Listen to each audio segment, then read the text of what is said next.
아멘. 오늘 우리가 함께 볼 말씀은 열왕기상 13장 25절부터 34절까지입니다.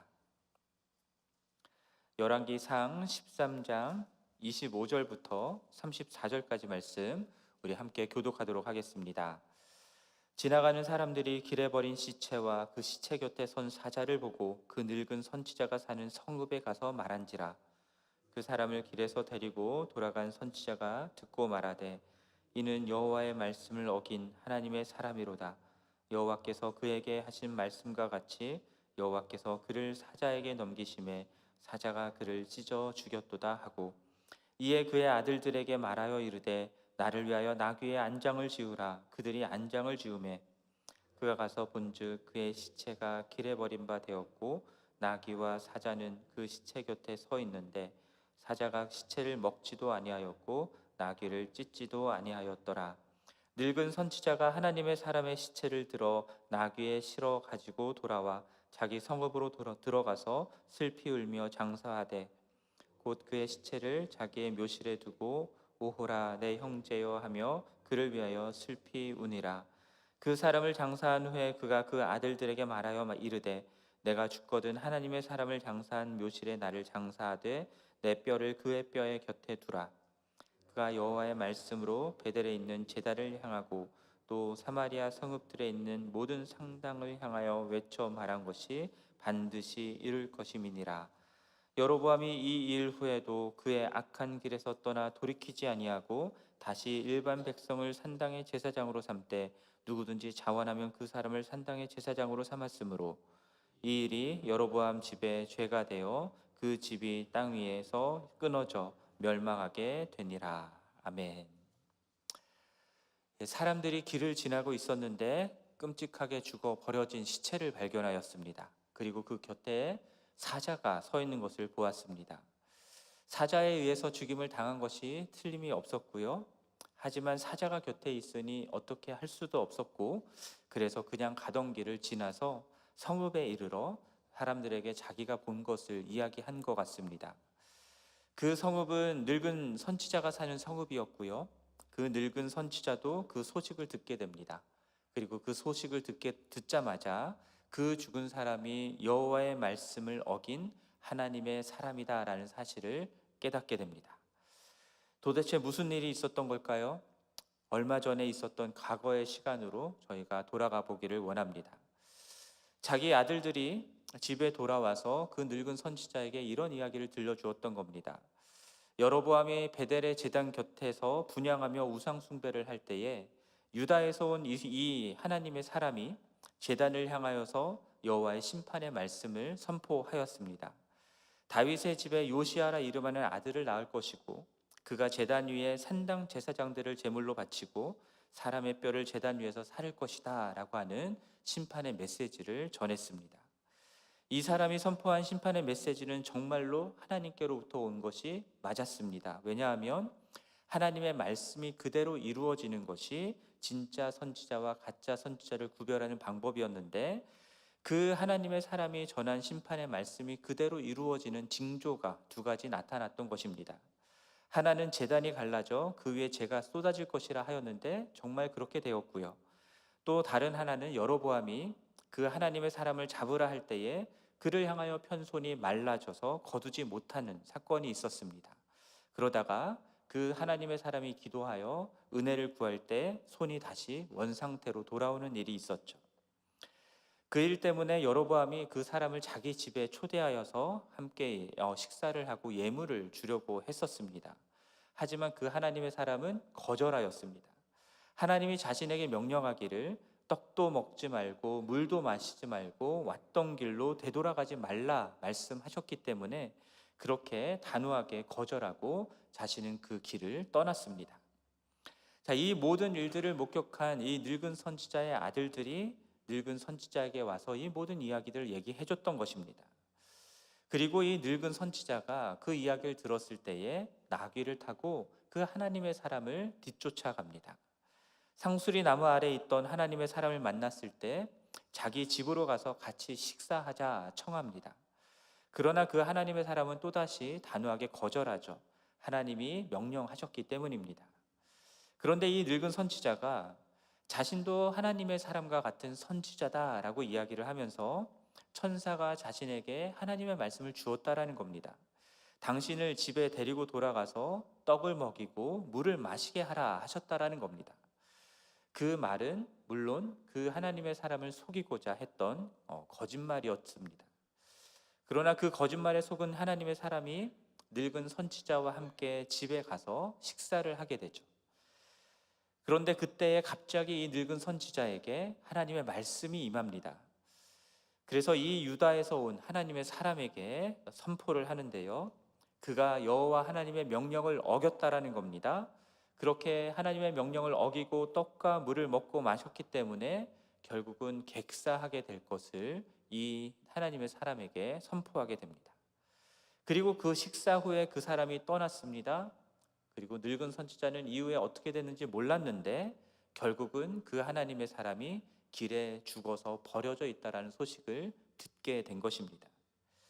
그 소식을 들은 늙은 선지자가 그 현장으로 직접 가게 됩니다. 가서 보니 정말로 시체가 길에 버려져 있고요. 사자가 옆에 서 있었는데 근데 사자뿐만이 아니라 나귀도 함께 서 있었다라고 말합니다. 정상적이라면 사자는 나귀도 같이 죽였어야 했습니다. 그리고 사자는 시체와 나귀를 잡아 먹었어야 했습니다. 그런데 나귀와 함께 시체 곁에 사자가 그냥 서 있기만 한 것입니다.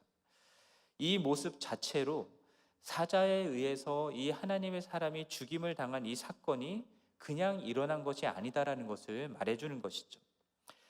자기에게 늙은 선지자에게 임했던 하나님의 말씀대로 하나님의 심판이 이 사람에게 임했다라는 것을 그대로 보여주는 일이었습니다.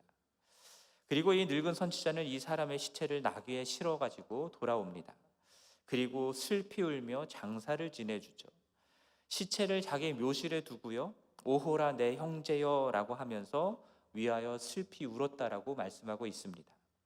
그리고 자기 아들들에게 자신이 죽으면 이 사람을 장사한 묘실에 함께 장사해달라고 청합니다. 그리고 자기 뼈를 그 하나님의 사람의 뼈 곁에 두어 달라고 유언처럼 말합니다. 그리고 이 죽은 하나님의 사람이 베델에 있는 제단을 향하여서 사마리아 성읍에 있는 모든 산당을 향하여서 하였던 하나님의 말씀이 반드시 이루어질 것이다 라는 말씀을 합니다. 여러분, 이 늙은 선지자는 도대체 왜 이런 거짓말을 해서 하나님의 사람을 집에 들였을까요? 속여서 하나님의 명령을 어기게 만들고 그래서 하나님의 심판을 받아 사자에게 찢김을 당해 죽게 만들었음에도 불구하고 도대체 이 하나님의 죽은 하나님의 사람을 위해서 장사를 지내주고 슬피 우는 것은 또 무엇입니까? 무슨 사이코패스도 아니고 이제 와서 그의 시신을 장사하고 슬피 운다라는 게 이게 무슨 소용이 있고 무슨 말이 됩니까? 이 이야기 자체가 참 이해하기도 힘들고 참 안타까운 그런 이야기입니다.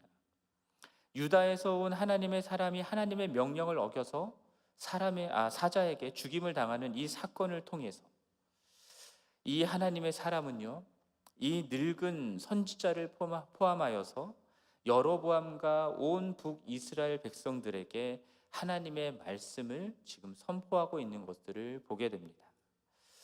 하나님의 말씀에 불순종하면 심판을 받는다라는 것이죠. 이 메시지가 이 죽임을 당한 선지자 하나님의 사람을 통해서 너무나 분명하고 명확하게 이스라엘 백성들에게 선포가 된 것입니다.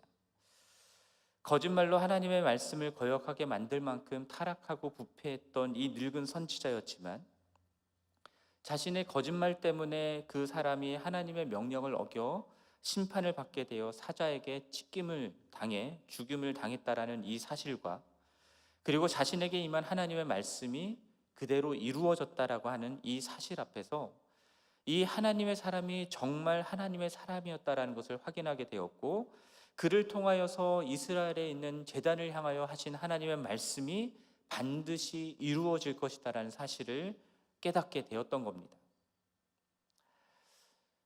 그렇다면 이 늙은 선지자와 그리고 이 늙은 선지자를 통하여서 이 하나님이, 죽은 하나님의 사람이 했던 말씀이 정말로 이루어질 것이다라고 하는 이 말을 들었던 이 아들들, 그 아들들은 어떻게 반응해야 마땅했겠습니까? 하나님 앞에 엎드려서 회개했어야 마땅한 겁니다. 하지만 오늘 본문 속에서 회개했다라고 하는 말씀은 나오지 않습니다. 이 늙은 선지자가 죽은 선지자, 죽은 하나님의 사람을 위해서 슬피 울었다라고 하는 것은 그 하나님의 사람에 대한 죽음에 대한 애도일 뿐 회개를 의미하는 것은 아닙니다. 나아가 그 늙은 선지자가 정말로 하나님의 심판이 임할 것이다라고 했던 이 죽은 선지자의 말이 정말 사실이다라는 것을 확신했다고 한다면, 그래서 이 늙은 선지자가 회개했다라고 한다면, 이 늙은 선지자는 자신이 선지자다라고 하는 이 책임을 다 했어야 마땅했습니다. 여로보암과 북이스라엘 백성들을 향하여서 이 유다에서 온 하나님의 사람의 말이 진짜다, 사실이다라는 사실을 선포했어야 합니다.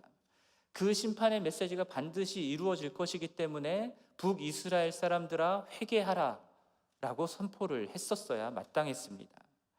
하지만 이 늙은 선지자는 자신이 깨닫는 것에서 그쳤고 자기 아들들에게만 말하는 것으로 그쳤습니다. 그래서 33절과 34절에 있는 말씀을 보면은 여로보암은 이 모든 일 후에도 그의 악한 길에서 돌이키지를 않았습니다. 계속해서 일반 백성이라도 자원을 하면 산당의 제사장으로 삼았습니다. 이스라엘로 우상 숭배를 하게 했습니다. 그리고 그 죄 때문에 그 집이 땅 위에서 끊어져 멸망당하게 되었다라고 하는 것을 말씀함으로 13장을 마치게 됩니다. 여러분, 오늘 본문의 말씀 13장에 나오는 모든 말씀들은 여로보암의 시대가 얼마나 악하고 타락했는가, 하나님 보시기에 얼마나 악했는가를 보여주는 그 사건입니다. 그리고 이 사건을 묵상할 때에 이것이 우리가 살아가는 이 시대의 모습, 우리들의 모습과 다르지 않다라는 것들을 깨닫게 됩니다. 여러분, 우리가 시대가 악하다, 시대가 타락했다라고 말을 할 때에 물론 도덕적이고 윤리적인 면에서 과거와는 다른 그런 모습들을 보여주고 방탕하고 타락한 모습들을 보여주고 있기 때문에 그렇게 말하기도 하지만, 가장 두드러지는 특징이 무엇이냐면, 시대가 악하다라는 것의 가장 두드러진 특징이 무엇이냐면, 하나님을 믿는다고 하면서도 자기 마음대로 믿는 것이 가장 두드러진 특징입니다. 여로보암이 그랬던 것처럼 하나님께 예배를 하기는 합니다. 하지만 하나님이 정하신 장소가 아닌 내가 정한 장소에서 내가 원하는 우상을 만들어서 그것을 하나님이라 부르며 예배합니다. 하나님이 세우신 제사장을 세우는 것이 아니라 내가 원하는 사람들을 세워서 예배하는 그런 일들이 일어나는 것입니다. 늙은 선지자처럼 하나님의 말씀을 전하고 선포하는, 그래야 하는 이들도 하나님의 말씀이 아니라 거짓으로 꾸며낸 말씀을 하나님의 말씀이라 포장하여 전하고 사람들을 속여서 불순종의 길로 가게 만드는 그런 일들이 일어나는 시대가 악한 시대인 겁니다. 다들 하나님이라 말씀이다라고 얘기를 하곤 하는데 너무나 많은 말씀들이 서로 상충합니다. 그래서 정말로 무엇이 하나님의 말씀인지 분별하기가 쉽지가 않은 시대입니다. 그러다 보니 다 자기 입맛에 맞는 말씀을 하나님의 말씀으로 따르곤 합니다. 하나님과 세상 사이에 양다리를 걸치고 적당히 세상의 것들도 즐기고 적당히 하나님을 섬기면서 그렇게 하나님을 통해서 내가 세상에서 누리고자 하는 것들을 이루려는 그 욕망을 교묘히 숨기며 하나님을 섬기고 예배한다 말하는 사람들이 늘어납니다. 믿기 때문에 하나님의 자녀가 되었고 믿기 때문에 천국 갈 수 있다라는 확신 속에 점점 세속화되어 가고 죄와 타협하면서 타락해 가는 줄도 모르고 그저 안일한 신앙생활을 계속하는 사람들이 늘어나는 겁니다. 죄인 줄 알면서도 애통해하고 회개하고 돌이키지 않습니다. 오히려 그 가운데 안주하면서 은근히 죄를 즐기고, 그러면서도 인간이기 때문에 어쩔 수 없다, 은혜 때문에 괜찮다라고 얘기를 하면서 자기 자신을 합리화하곤 하는 그런 신앙의 모습들이 늘어나는 겁니다. 예배에서, 인터넷으로 수많은 말씀들을 듣는데 정작 스스로 하나님의 말씀을 들을 줄은 모르는 그러한 성도들이 늘어나는 겁니다.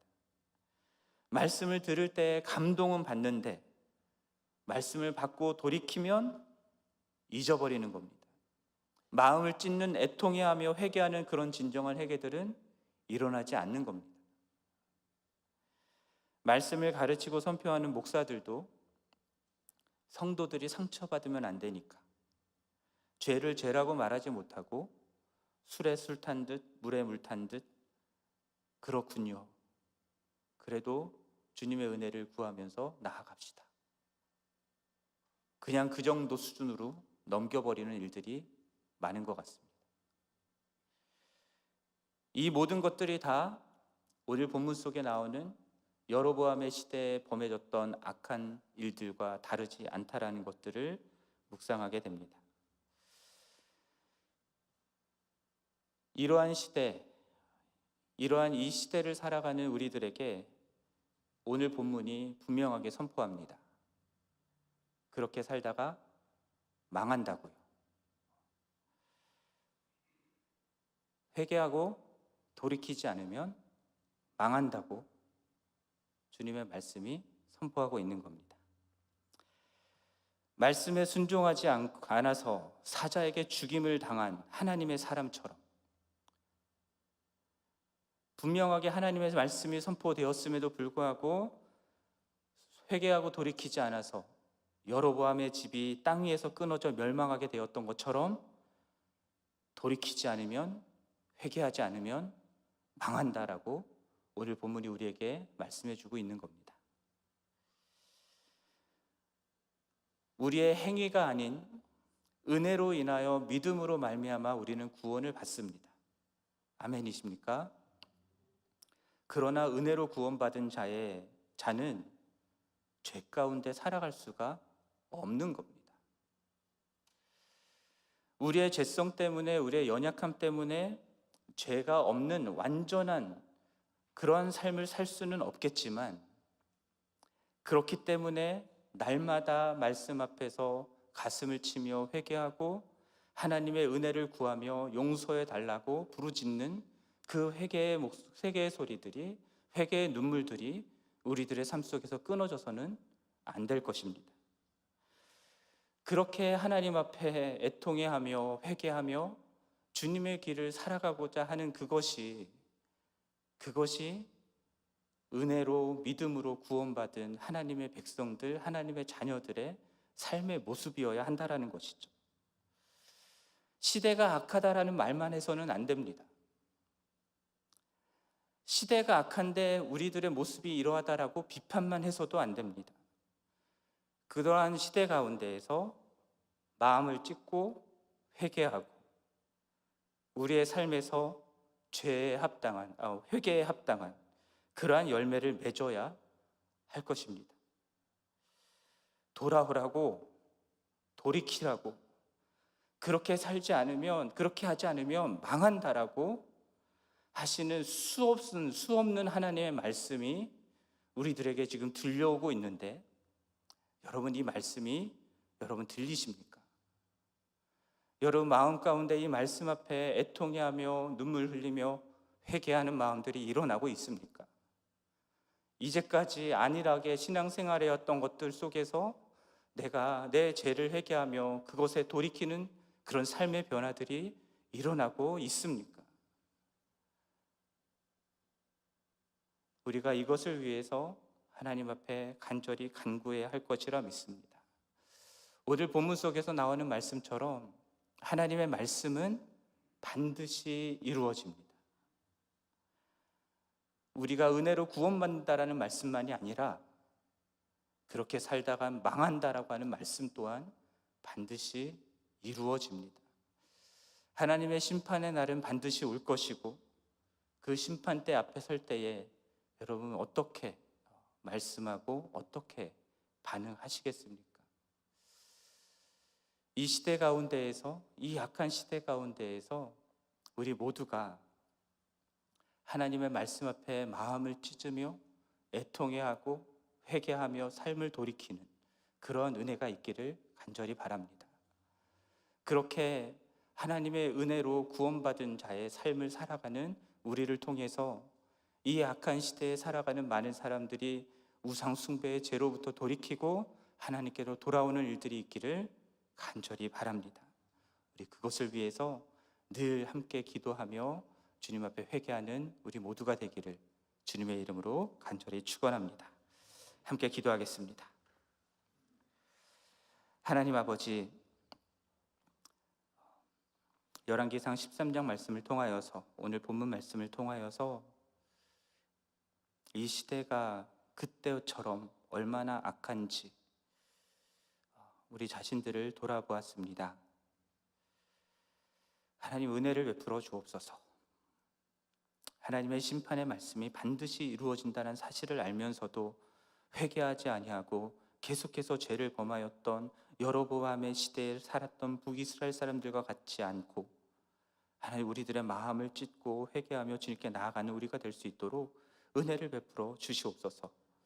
그리하여서 이 악한 시대 가운데에 하나님이 살아계시고 하나님의 말씀이 살아있음을 이 세상에 있는 많은 사람들에게 나타내고 증거하며 주님의 심판을 준비하라고, 회개하고 돌아오라고 복음의 메시지를 증거하는 그런 우리 교회가 될 수 있도록, 우리 모든 성도들이 될 수 있도록 도와주시옵소서.